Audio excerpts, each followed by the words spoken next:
Hey, what's up everybody? It's Dakota Hoyle with According to Hoyle. Hopefully everybody's doing well and being safe out there from the COVID-19 virus. Today we're going to be talking about one of the most important parts of your video, and that's called your audio. But before we get started, please make sure to like this video and subscribe to the channel to get the latest updates on all of our postings. But without further ado, see you on the other side of the intro.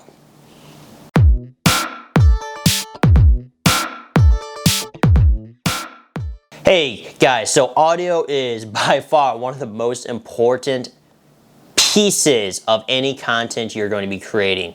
You can get by with bad video. You really can. I mean, you see it on the news all the time, you see it on TV. There's some shots that people use on their content where you're like, whoa, what were you doing with that, buddy?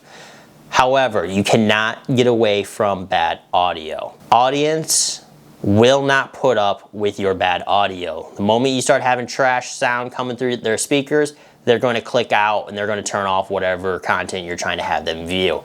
So audio, by far the most important piece of your content. You can always get and fix shots in post-production. Audio can be very, very, very difficult. So keep that in mind. 99% of the time, the cameras that you're using, the built-in audio mic systems, aren't going to cut it. You're not going to get the best quality sound, so just keep that in mind. So we're going to be talking today about two different setups of audio recording that you can use. The first one that I'm actually using right now, and that's called a wireless lavalier mic setup, or lav mics for short. Wireless lavalier mics, like the one you can see right here on my shirt. This is the Rode Wireless Go. It's meant for DSLRs. The wireless lavalier mics, they're, as you can tell in their name, they are wireless. That means that there is a receiver somewhere. That's a device that is receiving the signal from the transmitter. The transmitter is normally attached to the mic. In this case, this is the transmitter. On my camera is the receiver. They work using radio signals most of the time, sometimes Bluetooth, and they use batteries to keep themselves charged. These mics are what's called omnidirectional, and that means they pick up sound 360.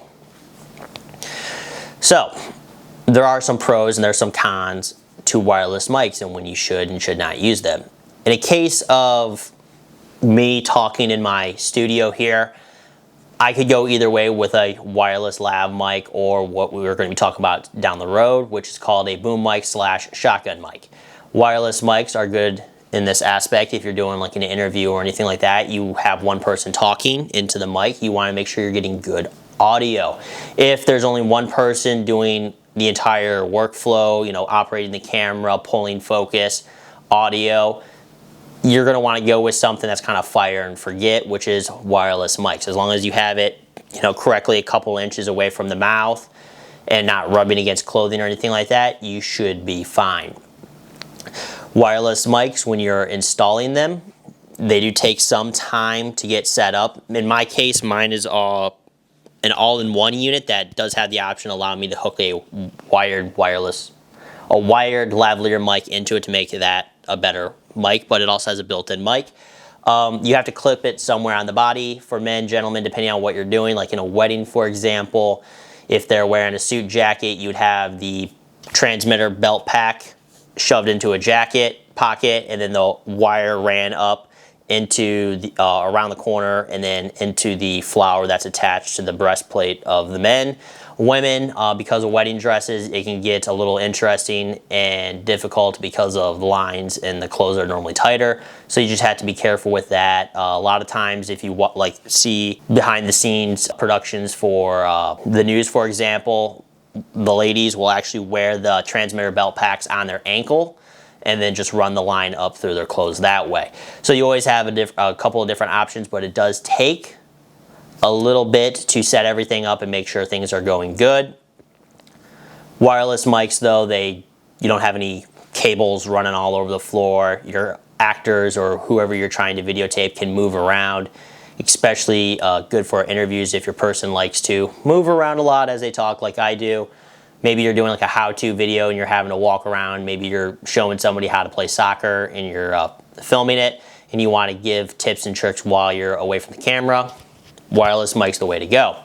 There are some downsides though. While it's beneficial to have an omnidirectional mic, 360 audio is being pulled in, there are some downsides. If you have AC running in the background or a dog barks from the direction behind you or in front of you, the mic will most likely pick it up and you'll be having to deal with that in post-production.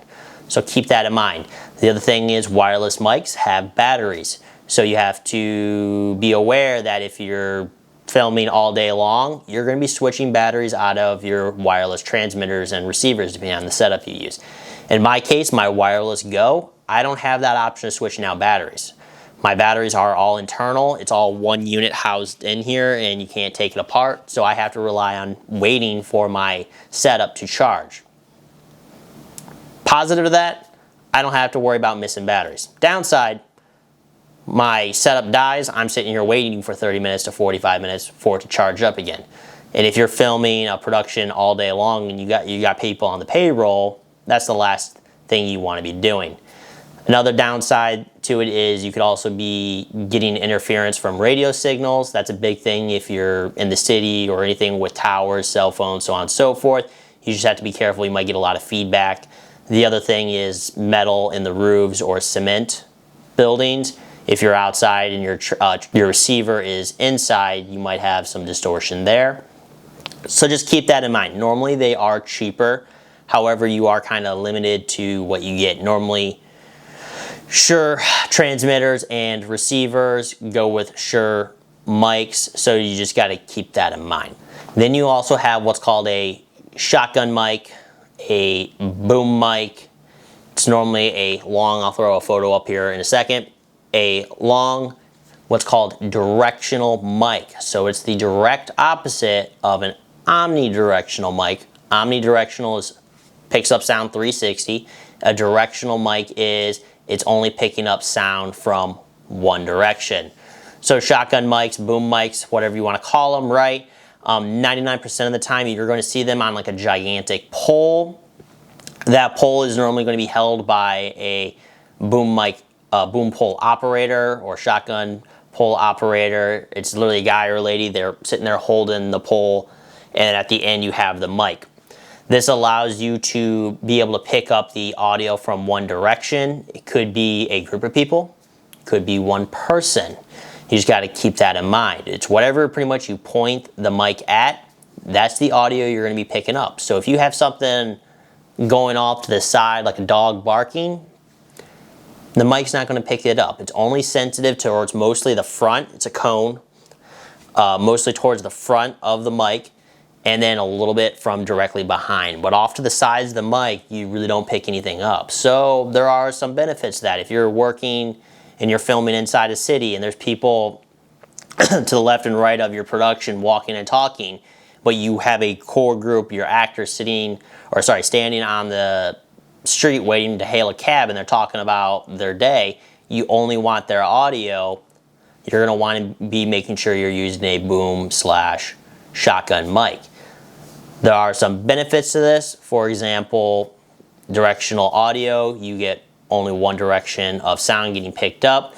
If there's a lot of wind, you could get distortion. They also have what's called blimps, or one of the students of mine calls it squirrel, and this squirrel looking thing is like a furry protector that goes over the mic itself, and then on top of that there's actually what's called a blimp, and that goes around it, and it's each level just removes more and more wind from the mic so you get clear sound. So if you're filming on a ship out in the middle of the ocean, there's a gigantic ocean breeze, the last thing you want is an unprotected mic because all you're going to hear is distorted wind and stuff like that. You're going to want to make sure your audio is protected by a blimp or the dead squirrel.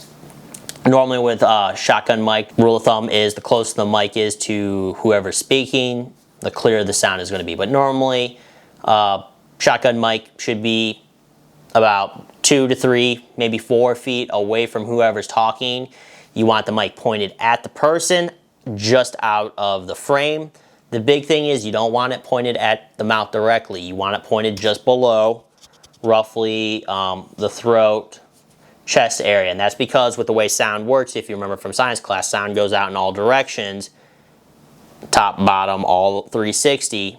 You want the mic to be able to pick up that audio. If you get it too close, certain words, will cause popping sounds into the mic, and then you'll get some distortion, so just keep that in mind. So a lot of benefits. Shotgun mics, directional, you point it at whatever you want to record. It's quick to set up, in my opinion. You know, if you have a group of people, you don't need an individual mic for each one like you would for a wireless lav mic. You just can use the shotgun, and as long as your boom operator knows what they're doing, and they can quickly twist it back and forth between who's talking, you're going to have great audio. You can also use a shotgun mic. In the case of this, instead of having a boom operator just out of frame, I could actually set it up on a tripod, have it directly over my my person I'm interviewing, for example, or myself, and I would be able to pick up audio that way. But if I moved around a lot, my audio is going to get quieter, so there's not a lot you can adjust in post-production. You can only do so much, and that's where if a person moves a lot, wireless lapel mic's the way to go. So benefits of that, some shotgun mics are what's called phantom powered, and that means they get power from an alternative source like a Zoom 3, excuse me, which is an audio recording device. Shotgun mics are normally wired using an XLR cable, so you will have wires running all over the place. Normally it's being sent to a recording device such as the Zoom H3, or it's plugged directly into the camera. But regardless, you got a bunch of mics running around, and now you have a camera tethered to a shotgun mic, so you have to work that in conjunction. Normally, shotgun mics do cost more money than wireless ones, like the Rode NTG series. The higher end NTG series can cost, you know, $800, $900, $1,000. They are going to give you really, really, really nice audio. So just keep that in mind. Each mic is useful in its own way, whether it's a wireless lapel mic, whether it's a shotgun mic. Each has their pros and cons, and depending on the job site you're working at, one mic might make your workflow a little bit easier than the other, or it might give you better audio. And that's where it comes on to knowing the equipment you have. For example, when I was filming the virtual tour of a house a while back, I mic'd up one of my actors. However, I didn't realize it before I showed up to the site that instead of just having one actor, I had two.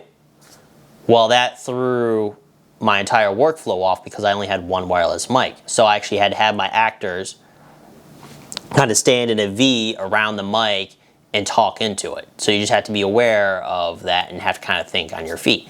Now, would it have been easier if I had a shotgun mic? Yes. However, I didn't have somebody else to walk with me and control the audio sources. So the wireless mic was the way I had to go because I was flying solo that day. So that's the easy on mics, wireless, shotgun, boom mic, whatever you want to call them. They both have their pros, they both have their cons.